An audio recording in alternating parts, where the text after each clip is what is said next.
Hello, Kubrick Lover 1972 here. Of course, you know me as Brian. And my other channel is The Rock and Rollin' 47. So here's some more pickups. These are library pickups. I'm going to show put two songs on this particular video. Two more Hiroshima songs. They'll also be by themselves featured in two videos. You know, one video for each song, which will be on my Kubrick Lover 1972 channel, and also on the Rocking Ronin 47 YouTube channel as well. Anyways, let me see. Before I get to the Hiroshima news, let me just say, last night I was online and I saw that, well, maybe it was the night before. I saw Master Chaos TV's stream. So he was talking about Vinegar Syndrome, halfway to Black Thursday sale or something like that. So I saw that sometimes he shows the trailers for some of these sales. You know, he shows them off of their websites to the people in the chat. And a few of them looked interesting, like a Russian one and a science fiction one that's sort of like Blade Runner-esque. Alpha, no, not that one. There's another one that's Alphaville kind of. But I bought 4 of those, and I bought 4 and 2 Pam Grier movies off of eBay because Aaron Pin is talking about how good those movies are. So I'm waiting. I'm going to be waiting for those in the mail. So there'll be another following video after this one with those, and there'll be 2 more Hiroshima songs featured in that. But I also don't know. Just today I saw Criterion's website during the month of May is having a 30% off sale, and I'm not quite sure. I'm waffling whether I should buy some Criterions.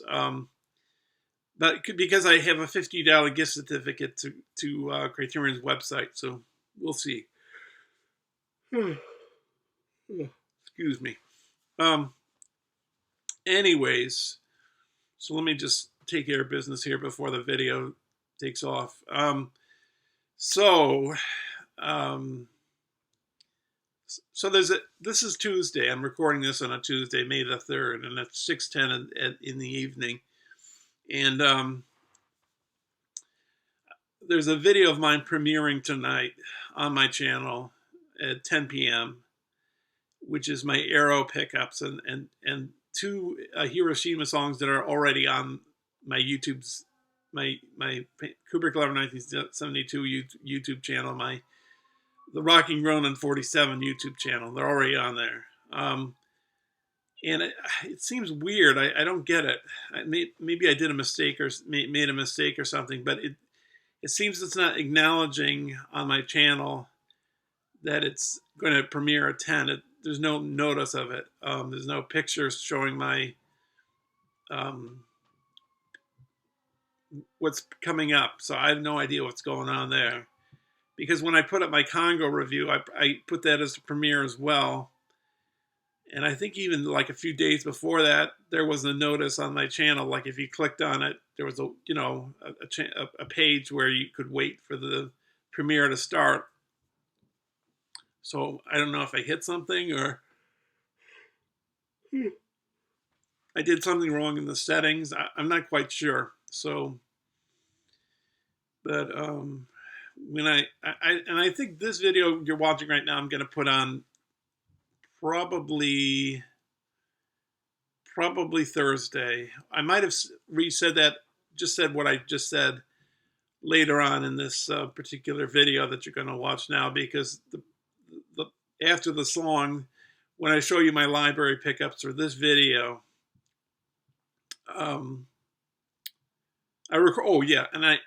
the library pickups part of the video that you'll watch in this video was recorded before this part that you're watching now. So anyways, I won't keep you. I didn't know what to do, choose what Hiroshima songs to put in for the next video, but I thought they wouldn't be bad songs. I think they're fairly good. So both of the songs are called Hiroshima Park. And the first one's in the Part 1 Spring Youth section. And the second Hiroshima Park song is in the Spring Part 5 Peace part of the album. So anyways, without further ado, here's Hiroshima's the Mind, Hiroshima Park number 1, my video of library pickups, and then Hiroshima Park number 2. So thanks for watching, and I'll shut up now. Bye. I'll be back in just a second.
Okay, I'm going to show you my pickups now. I haven't recorded the preceding part, this part that takes place before this, because what I'm going to show you, and I think I'm going to say it in the intro. I haven't recorded the intro yet. I'm sort of working backwards, but I want to feature more Hiroshima songs, and I said on a video that is going to debut tomorrow. Today's Monday, May the 2nd. Tomorrow there's a video of mine premiering at 10 o'clock Eastern Time, May 3rd, Tuesday. And it's the, what sale is it from? The Arrow sale. It's my Arrows.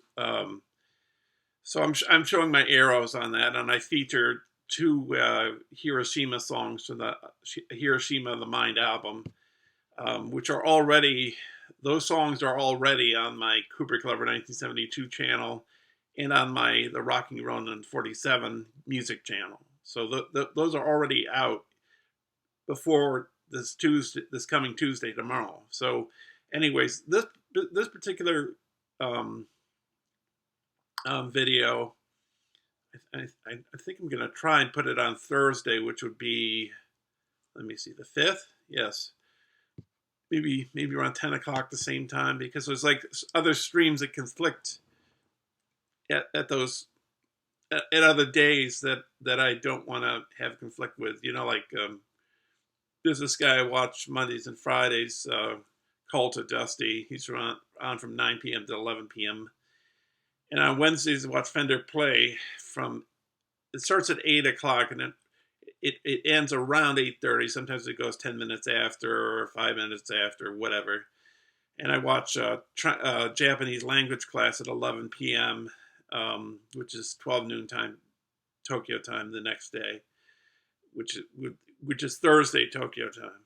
But anyways, I'm sort of digressing. So anyways, some of these movies that I'm going to show you, all these movies that I picked up at the library, everything all together cost $20. So I've got some Blu-rays here and I've got some DVDs. So let's get into it. So the first one, it's a box set. I don't know what people are going to think of me buying this, but I don't know. It's a classic. Winner of 10 Academy Awards, including Best Picture in 1939, is David Selznick's production of Margaret Mitchell's novel Gone with the Wind. And it has 4 discs. This is a DVD copy. I know a friend of mine really can't stand this movie. I don't know. It's something like the historical record, like being aware of what history is like in the past. You may not approve of what happened in the past, and I don't promote this kind of racism. It's just that how can I put it?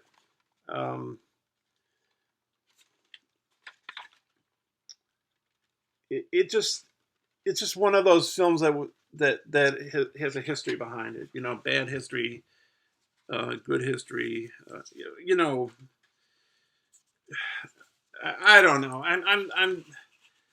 I have the movie Intolerance by D.W. Griffith, and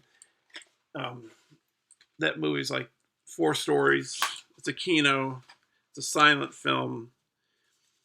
It's about 4 people being put to death in different time periods of the Babylonian era, Christ being crucified, what era? Huguenots and the what are the other ones? The Catholic? I don't know, and then a modern day guy of a guy who's falsely accused of murder. But before he made that film, he made a film called Birth of a Nation, which glorified the Ku Klux Klan and the Civil War. And I don't, is it condone? I think I'm using that word correctly. I don't promote it, but it's part of the historical record. So what I'm trying to say is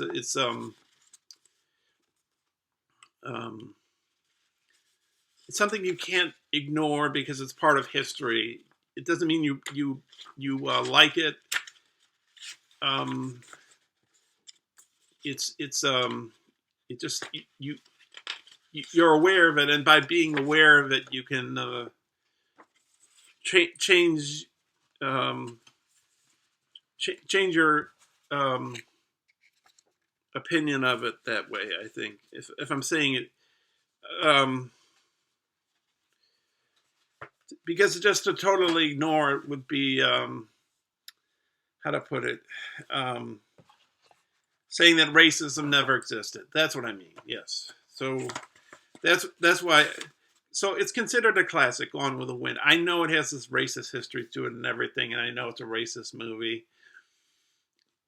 I don't know. It's a classic. It's it had people like Selznick involved, and Clark Gable and Vivian Leigh, and I don't know. It's a big mess. I don't know. But the Max Steiner did the music. But I don't know. It carries a bad legacy to it. But I don't know. I have some other movies I think that sort of carry that stigma, like Sallow. Where they're eating poop in it. If you watch the previous video to this one, I talk a little about Sallow. That's controversial in another way, not this way, not on a racist way, but more of a political way. But I don't know what you think. Tell me what you think about this. Tell me of me buying this. I don't know. I think it's okay for me to buy this. I'm not saying I'm not a racist buying this. It's just like I don't know. I don't know what to think. It just it's just a classic. I don't know. I hope that's okay to buy it. Let me know. So, anyways, next up we have these pickups in this part of the video. They're movies I already own, but I own them on DVD. So now I have a copy on Blu-ray. So I'll probably get rid of the DVD copies. And the first one is Batman Begins. Probably has same special features as the DVD does. Or maybe it has more, for all I know. I'm not going to read them off because I think I'd bore you, and I want to not make this video too long. So I'm just going to show you it. But yeah, it's the Blu-ray, and I think it's an earlier Blu-ray because it has this notice here. I do have The Dark Knight, and I had it, I think, on DVD first, and then I got a copy of it on Blu-ray. So it's a nice compliment to have Batman Begins now as a Blu-ray. And then I have this. I already have The Incredibles on DVD. I bought The Incredibles 2 on Blu-ray.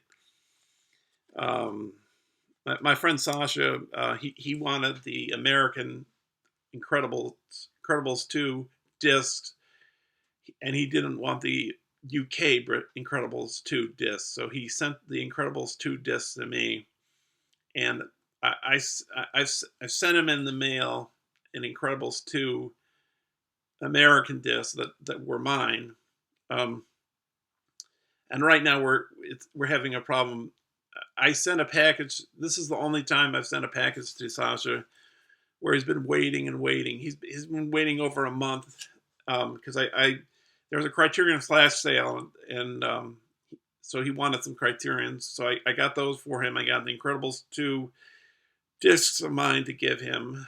That I think there's like a thing he bought on eBay that they wouldn't ship to the UK. So he went through me to get, send that. And I don't know if there's one other thing. But anyways, Incredibles 2 is one of those things he's waiting for. So, but anyways, here's the Incredibles. I would guess this probably has all the same special features that the DVD had.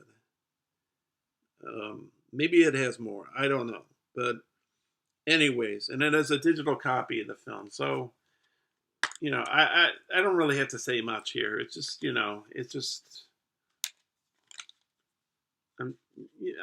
some people are probably very familiar with The Incredibles, Pixar films. So I don't really need to say much. It's just a superhero family. I didn't like Incredibles 2 that much. Some of the visuals are very good, but really, it's one of those films you don't have to make a sequel to. Like, I don't know if Blade Runner 2049 had been made. Maybe it did. I don't know. But it would have been fine without it still. And there's another one. There's another film that didn't deserve a sequel, in my opinion, and I can't remember what it is. Because they made the first one and it was fine. And you know what I'll do? If it doesn't come to me during this video, I'll just put a subtitle up, like right here, and then you'll know what I was thinking of. So, next one up is Pan's Labyrinth. This is the exact same edition that I have, just Blu-ray. Maybe it has more special features here. I'm not quite sure, because when they have the Blu-ray, they sometimes add more features, but maybe not, because look, it has one of those important notice things. So I think it's one of those early Blu-rays. And next up, Inglourious Basterds. I have this on DVD. I really haven't looked in my DVD of Inglourious Basterds, but I have seen the movie in the theaters. So it was just because it was the Blu-ray that I bought it. I think it was literally just like $2 to these Blu-rays, or maybe $4 at the most. Because everything all together here that I'm showing you costs $20 altogether. I have this movie already, Rear Window. This is the DVD, and my previous copy that I currently have is the DVD, but this has more special features on it, so that's why I bought it. Because it's got a commentary on here with John Falwell, author of Hitchcock's Rear Window, the Will Mead film. Rear Window Ethics, an original documentary, conversation with screenwriter John Michael Hayes. Pure cinema through the eyes of the master, breaking barriers, the sound of Hitchcock. Hitchcock through interview excerpts. Alfred Hitchcock presents Mr. Blanchard's Secret. So it seems like it has a little more stuff on it than the original Universal release did. And this part finishes up the ones I replaced from DVD to Blu-ray, and then we're getting onto the films that I don't have. So this is the Bourne trilogy box set. I do have the Bourne films on DVD. The DVDs have lots of special features. These have special features, and I think it's the same special features. But up here, it's like it has an interactive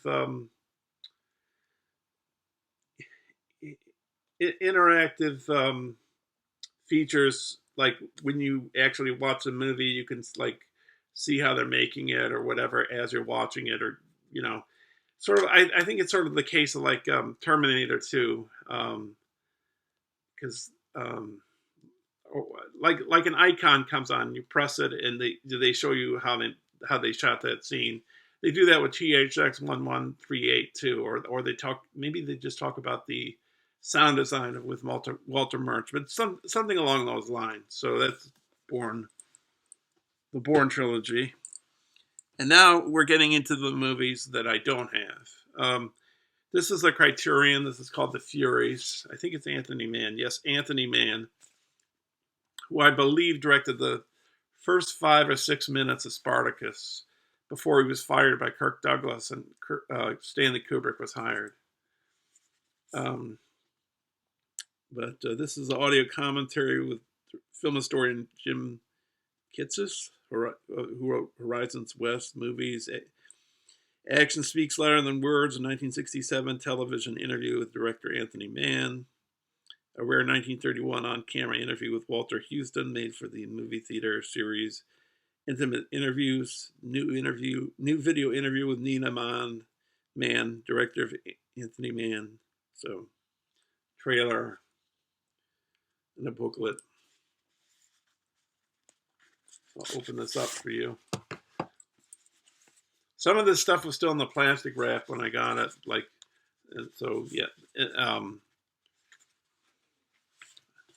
I don't know. This had on the wrapper. It said 10% off. So maybe it was maybe this came from Barnes and Noble. I don't know. I'm just guessing.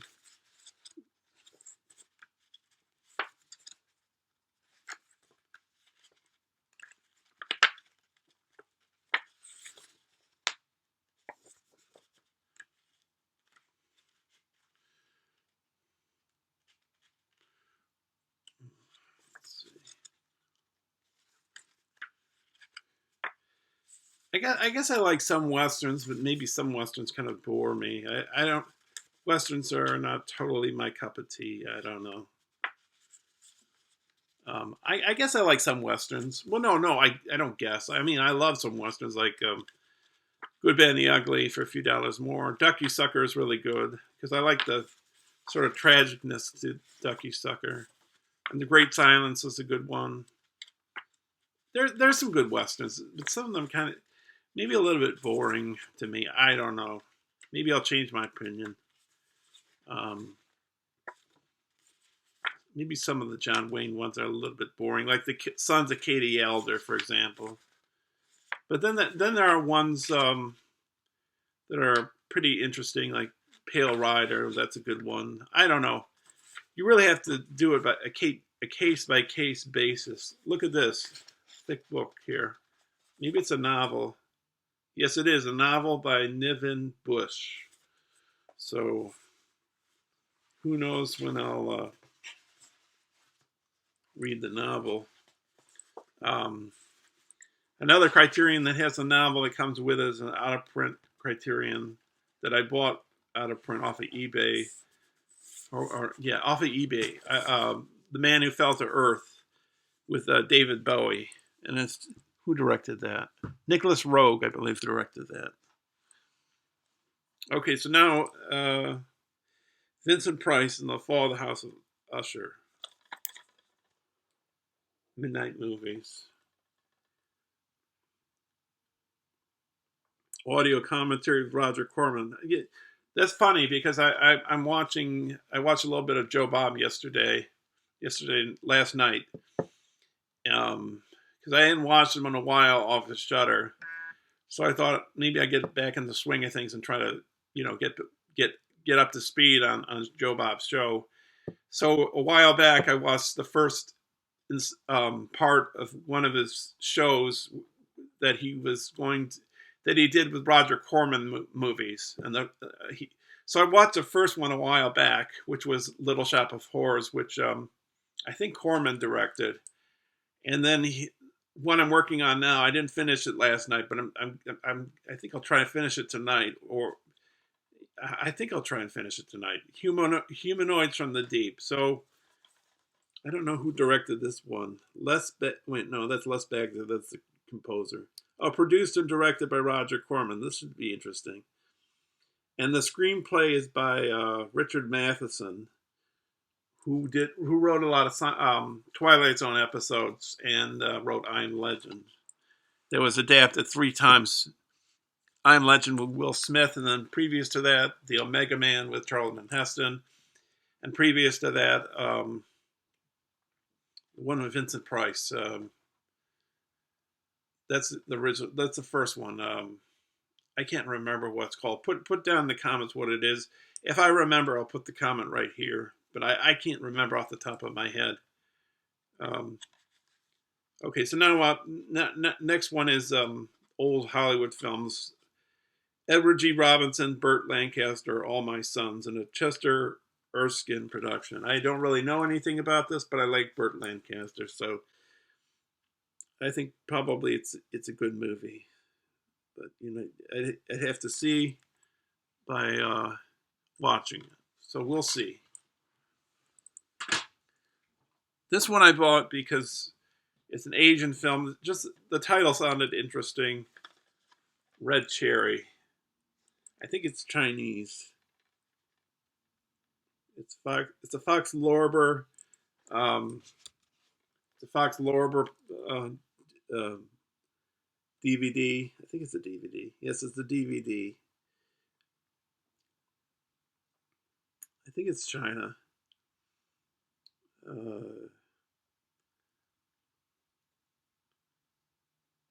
But anyways, yes, well, it says Shanghai International Film Festival Best Actress Award.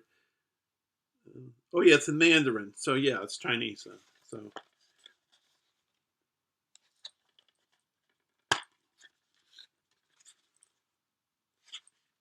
the Erica Romero collection. Huh? So that was just featured in there. You know, when I bought the movie. Okay, next up. I think this is a foreign movie. It has Melinda Mercury, Anthony Perkins, and Rafe Vallone, and Jules Dassin's production of Phaedra. I don't know if this is foreign film or if they speak in English, because Jules Dassin is a French director, I think. But Anthony Perkins is in this, so I don't know if they speak English. So never heard of this, but it sounded interesting, you know, because of the cast and his name, you know. And this one, I think the next few feature Simone Signoret. I don't know if I'm butchering her name. She's a French actress. She's been in Army of Shadows by Jean-Pierre Melville. She's been in some other movies too. She's a big female French actress, pretty prominent on the French film scene. But she's in this movie with James Mason, Maximilian Schell, Harriet Anderson. You know, Harriet Anderson's worked with Ingmar Bergman a lot. Harry Andrews and Simone Signoret herself, and it's a film called The Deadly Affair, which is produced and directed by Sidney Lumet. So we'll see how that is. But Sidney Lumet is, you know, regarded as a well-respected director. Next up, I don't know if they speak English in this film or another. Well, it's got Laurence Olivier and again Simone Signoret and Sarah Miles. Sarah Miles, I believe, was played, or they said Vera Miles that played. Is it Vera Miles or is it Sarah Miles that played the sister of Janet Leigh's character in Psycho? I'm not sure. But anyways, it's called Term of Trial. I don't know if this is in English or I don't know. Oh, it stars Terrence Stamp is in this. I see. I can't totally remember Terrence Stamp. He might have been in the first Superman. I can't remember. So we're getting to the last two now. Here's the second to last one. Again, somebody who donated a bunch of movies to the library. Maybe they really like Simone Signoret, or I don't know. But that's how I found a whole bunch of films here with Rafe Vallone. I think I just said that guy just a few movies back. And the film is called Therese Requin, a film by Marcel Carne, based on the novel by Emile Zola. So maybe it's a period piece. Because Emile Zola, I think, lived in the 1800s or something like that. So,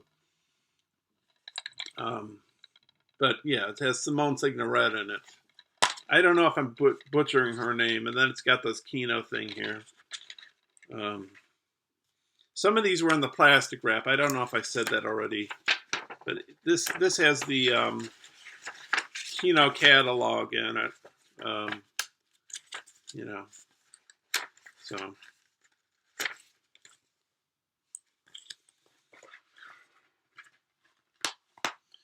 And then to finish it off, we have, it might be a silent film. It's Erich von Stroheim in The Great Gabo. Erich von Stroheim made this film called Greed, which I think he originally shot like 12 hours of footage of, and they had him cut it down to 9 hours, and they had it cut it down to 6, and they had him cut it down to 3, and they had to cut it down to like an hour and a half. And I think legend of the movie of Greed is that no matter how many times it was cut down, it always worked, which is not usually the case. Sometimes if you cut a film down, it destroys the impact of the film. So um, or sometimes it doesn't. Sometimes it helps uh, helps the film from the pace dragging too much. But like Greed is like this bulletproof film or something like that. Greed is on YouTube if you want to watch it. It's a silent movie. So, but he directed Greed, Eric von Stroheim, and Eric von Stroheim is in Sunset Boulevard as the butler to what's her name? I can't think of her name. Gloria Swanson. Yeah. So that's directed by Billy Wilder, Sunset Boulevard. Speaking of Billy Wilder, I assume there'll be another July Barnes and Noble Criterion sale, and Double Indemnity is either coming out in June or July on Criterion. I'm planning on buying it. I have gift cards from Barnes and Noble gift cards because I have a Barnes and Noble MasterCard. When I spend up to $2,500 on it, I get a $25 Barnes and Noble card. So by the time of the sale, which I think will happen, I will have $150 in gift cards. And since I spent so much on Criterions during the flash sale this past March, and getting some for Sasha, which he reimbursed me for, so but getting like 12 Criterions, 6 for him, 6 for me. And my past history of buying Criterions from the Criterion website when they had sales, I got a $50 gift certificate to Criterion. So I don't want to use it until they have another sale. I think they have a 30% sale this month in May, usually at the end of the month. But I don't know if I would take the $50 gift certificate that Criterion's providing me in May. I think I would wait until October when they have their 50% off flash sale again, like they usually do. They usually have it in February and October, but this year they had it in March instead of February, and they had it in March a few years back instead of February. I don't know if Criterion, they're aware of what people on the internet are like. I mean, you see it on Facebook groups, Criterion Facebook groups. They say do you guys know when the unannounced 24-hour flash sale is? And Criterion might be paying attention to that, and I don't know, maybe they want to deliberately throw people off and make people unprepared for it. I don't know. I think they do listen to people on the internet, because I think that's the case, because if you look at Pink Flamingos, which is a film I won't buy, but it's in July that they're releasing that, because in that particular movie there's a transvestite person that picks up a literal dog poop, not a fake one, a real one, and eats it. But I've seen on the internet, on Facebook, people saying, when is Criterion going to put Pink Flamingos on the Criterion label? And I think they had talk about Citizen Kane, because Citizen Kane is now on Criterion. It came on Criterion in November, I believe, and of last year. So I think they do listen to people on the internet. So yeah. So anyways, that wraps the video up. And you will see at the start of this video that I haven't recorded yet, but you will know because you'll be watching this video, that I just got to decide what 2 more Hiroshima songs I want to put on this video that I will also put in separate videos on this channel, KUBRICK Lover 1972, and on my music channel, The Rocking Roman 47. So without further ado, I'm gonna drop off before you get bored, and thanks for watching. Bye for now.